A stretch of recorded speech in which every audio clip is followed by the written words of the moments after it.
Have you ever wondered about the intriguing world of exorcism in Catholicism? It's a realm shrouded in mystery, often misunderstood, and sometimes even feared.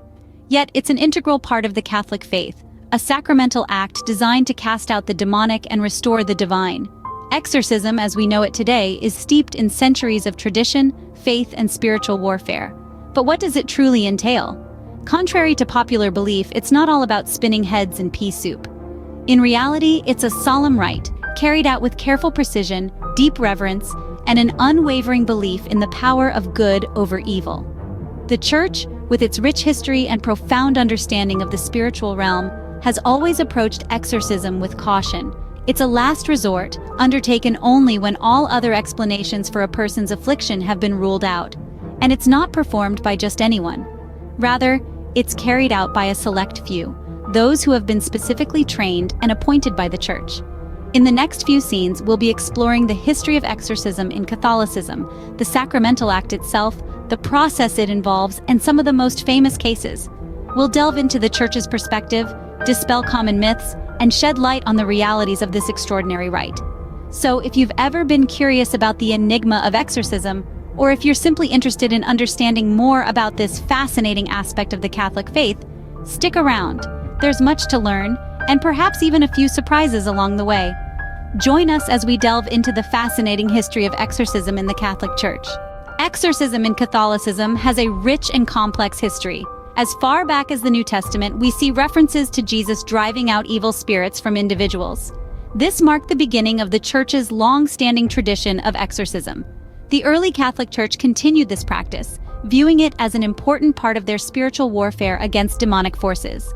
The Church Fathers, such as Augustine of Hippo and Thomas Aquinas, provided theological frameworks that supported the necessity of exorcism, emphasizing the reality of evil spirits and their influence on human beings.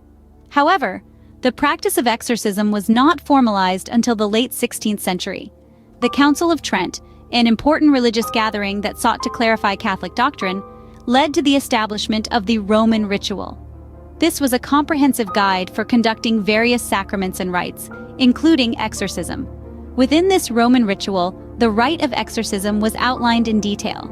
This was the first time the Church had a standardized approach to exorcism, ensuring that it was conducted in a consistent and controlled manner. The rite included specific prayers, blessings, and instructions for the exorcist, demonstrating the seriousness with which the Church approached this sacramental act. Throughout the centuries, the practice of exorcism has evolved.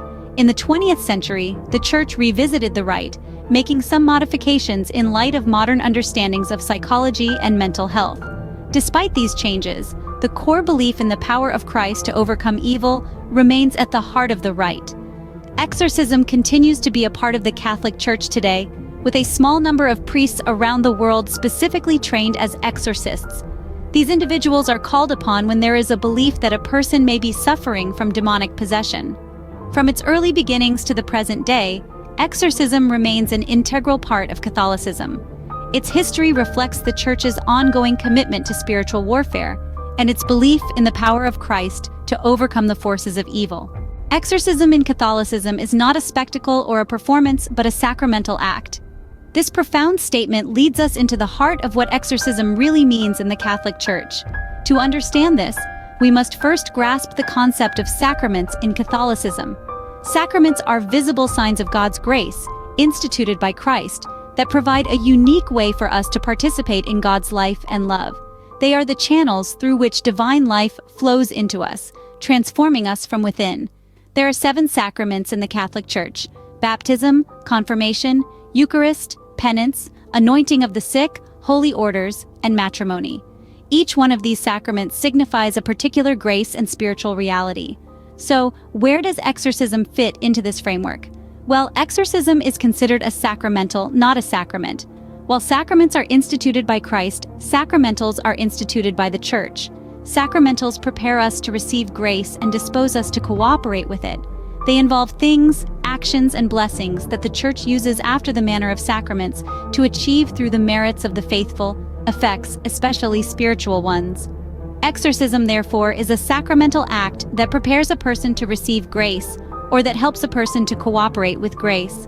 It is a prayerful ritual that seeks to drive out the devil or evil spirits, to liberate a person from their influence, and to call upon the grace of God for protection.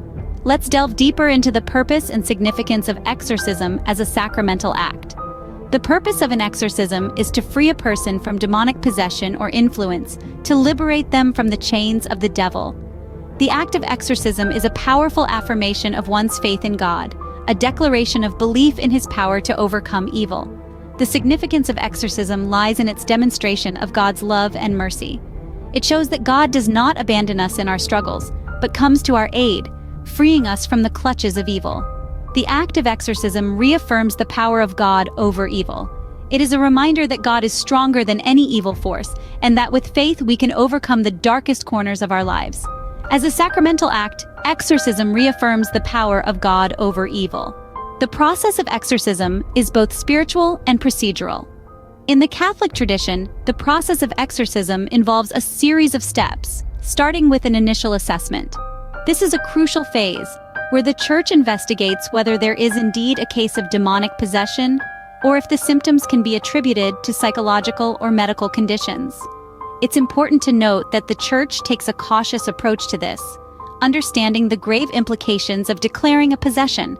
Once the initial assessment has been completed and demonic possession is suspected, the Church appoints an exorcist. This is typically a priest, who has received specific training and permission from a bishop to perform exorcisms. The exorcist's role is not just to expel the demon, but also to provide pastoral care and support to the affected individual and their family.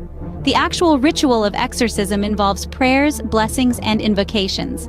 The exorcist will usually recite the rite of exorcism, a set of prayers and statements designed to command the demon to leave. This can include the use of holy water, the laying on of hands, and the sign of the cross.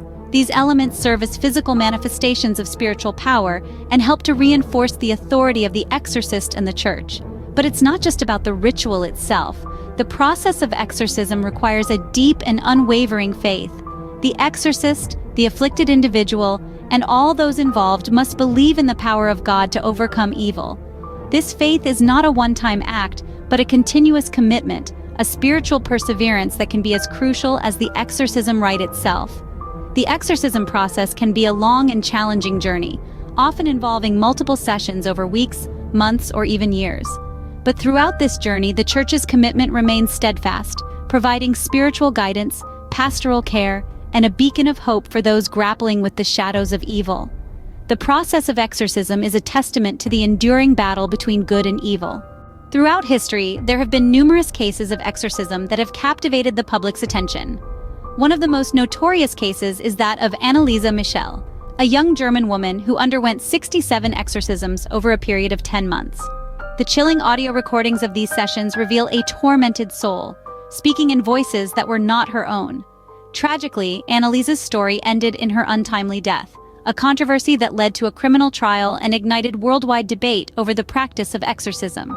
Another renowned case that has left an indelible imprint on popular culture is that which inspired the seminal horror film, The Exorcist.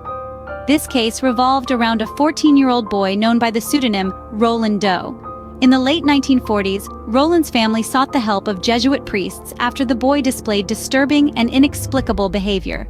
The priests performed several exorcisms, during which they reported witnessing objects levitating and the boy speaking in a guttural voice. These famous cases have undeniably shaped public perception of exorcism. They have instigated fear, fascination, and skepticism in equal measure. They have fueled debates over the intersection of religion, psychology, and the supernatural. They've inspired countless books, films, and television shows, embedding themselves in the fabric of our cultural consciousness. It's important to remember, however, that these cases represent the most extreme and sensational instances of exorcism. They are not representative of the typical experience, but rather, they stand as outliers in the vast spectrum of spiritual encounters. Moreover, they highlight the Catholic Church's enduring commitment to providing spiritual aid in the face of profound mystery and suffering. These famous cases of exorcism serve as stark reminders of the profound mysteries of the spiritual world. Exorcism in Catholicism is a complex and profound aspect of the faith. We've journeyed through its enigmatic nature, delved into its historical roots, and explored its sacramental significance.